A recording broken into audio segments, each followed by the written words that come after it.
நாற்றம்பள்ளி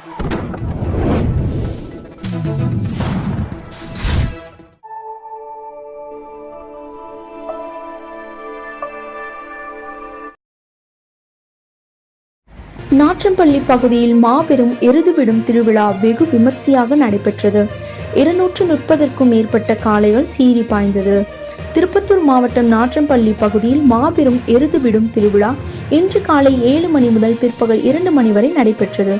இந்த எருதுவிடும் திருவிழாவில் கிருஷ்ணகிரி, திருப்பத்தூர், திருவண்ணாமலை, தர்மபுரி, ராணிப்பேட்டை, வேலூர் உள்ளிட்ட மாவட்டங்களிலிருந்தும், ஆந்திரா, கர்நாடகா உள்ளிட்ட மாநிலங்களிலிருந்தும் 230க்கும் மேற்பட்ட காளைகள் கலந்து கொண்டு சீறி பாய்ந்து ஓடின.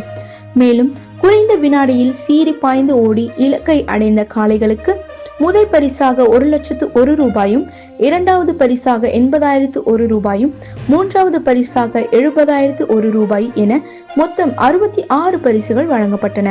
மேலும் இந்த எருதுவிடும் திருவிழாவில் 2 டிஎஸ்பி, 4 இன்ஸ்பெக்டர்கள், 5 மற்றும் 260 போலீசார் பாதுகாப்பு பணியில் ஈடுபட்டனர்.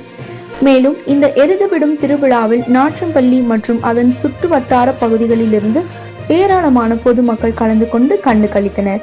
மேலும் இந்த எருதுவிடும் திருவிழாவில் பாதுகாப்பு வேலிகள் சரியாக அமைக்கப்படாததால் 20க்கும் மேற்பட்ட பொதுமக்களுக்கு காயம் ஏற்பட்டது.